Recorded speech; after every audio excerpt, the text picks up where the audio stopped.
அமைச்சர் சரத்குமார் பதவி விலக வலியுறுத்தி திமுகவினர் மறியல் போராட்டத்தில் ஈடுபட்டிருக்கிறார்கள். சென்னை புரசைவாக்கத்தில் திமுகவினர் சாலை மறியலில் ஈடுபட்டிருக்கிறார்கள். முக்கிய செய்தியாக பார்க்கிறோம். இதனால் அங்கு போக்குவரத்து பெரிதும் பாதிக்கப்பட்டிருக்கிறதாகவும் தகவல் கிடைத்திருக்கிறது. முன்னாள் அமைச்சர் சேகர்பாபு, மேயர் பிரியா, திமுக மாணவரணி செயலாளர் வீரமணி உள்ளிட்டோர் இந்த சாலை மறியலில் பங்கேற்றிருப்பதாகவும் தகவல் கிடைத்திருக்கிறது. போதைப்பொருள் பயன்படுத்தியதாக கூறப்படும் அமைச்சர் சரத்குமார் பதவி விலக வலியுறுத்தி சென்னையில் திமுகவினர் சாலை மறியலில் ஈடுபட்டிருக்கிறார்கள். இந்த மறியல் போராட்டத்தில் முன்னாள் அமைச்சர் சேகர்பாபு, மேயர் பிரியா உள்ளிட்டோர் பங்கேற்றிருக்கிறார்கள். சென்னை புரசைவாக்கத்தில் திமுக மாணவரணி சார்பில் இந்த போராட்டமானது நடைபெற்று வருகிறது.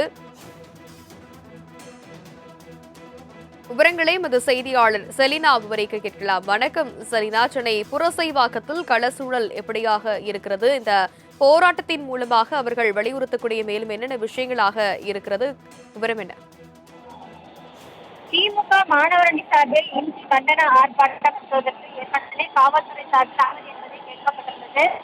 காவல்துறை அனுமதி மறுத்திருக்கிறது. இந்த நிலையில்தான் தற்பொழுது புரட்சிவாக்கம் பகுதியில் முன்னாள் அமைச்சர் சேகர்பாபு தலைமையிலும் அதே போல திமுக மாணவரணி செயலாளர் வீரமணி தலைமையிலும் கண்டன ஆர்ப்பாட்டம் என்பது நடைபெற்று வருகிறது. இந்த கண்டன ஆர்ப்பாட்டத்தில் சாலை மறியலில் ஈடுபட்டு பல்வேறு கோஷங்களை எழுப்பியிருந்தார்கள். தமிழ்நாடு அரசுக்கு எதிராக கோஷங்கள் என்பது எழுப்பப்பட்டிருந்தது. அதே போல அமைச்சர் சரத் மீது நடவடிக்கை எடுக்க வேண்டும், அவர் பதவியிலிருந்து விலக வேண்டும், பெண்களுக்கும் அதே போல குழந்தைகளுக்கு பாதுகாப்பு இல்லை என்ற சூழல் இருக்கிறது என்று பல்வேறு கோஷங்களை எழுப்பி தற்பொழுது திமுக மாணவரணி சார்பிலும் அதே போல முன்னாள் அமைச்சர் சேகர்பாபு தலைமையிலும் இந்த கண்டன ஆர்ப்பாட்டம் என்பது நடைபெற்று வந்தது. இந்த கண்டன ஆர்ப்பாட்டத்தை தொடர்ந்து தற்பொழுது காவல்துறையினர் கைது நடவடிக்கையில் ஈடுபட்டிருக்கிறார்கள். குறிப்பாக அமைச்சர் சரத் மீது நடவடிக்கை எடுக்க வேண்டும், அவர் போதைப்பொருள் பயன்படுத்தியதாக வெளியான வீடியோ தொடர்பாக காவல்துறை உரிய விசாரணை நடத்த வேண்டும் உள்ளிட்டவை தொடர்பாக திமுக மாணவரணி சார்பில் இன்று கண்டன ஆர்ப்பாட்டம் என்பது நடைபெறும் என்று தெரிவித்திருந்தது.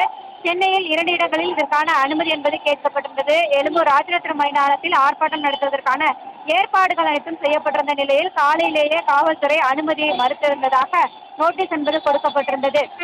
காவல்துறை அனுமதி ரத்து செய்யப்பட்டிருக்கக்கூடிய நிலையில் அதற்கான ஏற்பாடுகள் செய்யப்பட்டவர்கள் அனைவரிலும் காலையில் முதலாவதாக கைது செய்யப்பட்டிருந்தது. கைது நடவடிக்கையை கண்டித்து மேலும் ஆர்ப்பாட்டத்தில் ஈடுபடுவோம் என்று எழும்பூர் ராஜரத்னம் மைதானத்திற்கு அருகே முன்னாள் அமைச்சர் சேகர்பாபு தலைமையில் கண்டன ஆர்ப்பாட்டம் முதலில் நடைபெற்றிருந்தது. அதன் தொடர்ச்சியாக தற்பொழுது சேகர்பாபு தலைமையில் தற்பொழுது இங்கே எழும்பூர் ராஜேந்திர மைதானத்தில் ஆர்ப்பாட்டம் தொடர்ந்து புரட்சிவாக்கம் டவுட்டன் பகுதியில் ஆர்ப்பாட்டம் என்பது நடைபெற்று வருகிறது. இங்கு மிகுந்த போக்குவரத்து நெரிசல் ஏற்பட்டிருக்கிறது.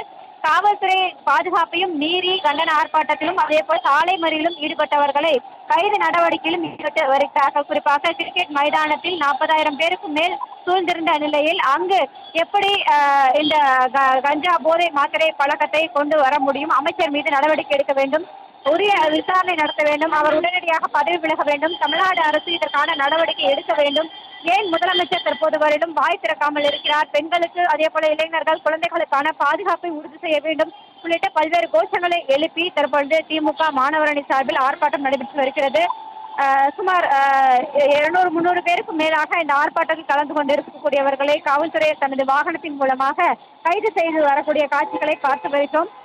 ஏற்கனவே முன்னாள் அமைச்சர் மா சுப்பிரமணியன் தலைமையிலாக நடைபெற்றிருந்த ஆர்ப்பாட்டத்தில் கலந்து கொண்டவர்களை கைது செய்து தனியார் மண்டபத்தில் அடைத்து வைத்திருக்கக்கூடிய நிலையில் முன்னாள் அமைச்சர் சேகர்பாபு தலைமையில் நடைபெற்று வரக்கூடிய ஆர்ப்பாட்டத்தில் கலந்து கொண்டிருக்கக்கூடியவர்களையும் காவல்துறை சார்பில் கைது நடவடிக்கையில் ஈடுபட்டு வருகிறார்கள். இதனால் இந்த புரட்சிவாக்கம் பகுதியில் மிகுந்த போக்குவரத்து நெரிசலும் ஏற்பட்டு இருக்கிறது. காவல்துறை ஒரு பக்கம் அதனை சீர் செய்யும் பணியிலும் ஈடுபட்டு வருகிறார்கள். கைது நடவடிக்கை எடுக்கக்கூடாது, கைது செய்யக்கூடாது என்ற கோஷங்களை எழுப்பியவாறும் முன்னாள் அமைச்சர் சேகர்பாபு தற்பொழுது இந்த ஆர்ப்பாட்டத்தில் கலந்து கொண்டிருக்கக்கூடியவர்களுக்கு வலியுறுத்தப்பட்டாலும் கூட காவல்துறை சார்பில் ஆர்ப்பாட்டம் நடைபெறக்கூடாது, அனுமதி என்பது கொடுக்கப்படவில்லை என்று கைது நடவடிக்கையில் ஈடுபட்டிருக்கிறார்கள். விவரங்களுக்கு நன்றி செலினா.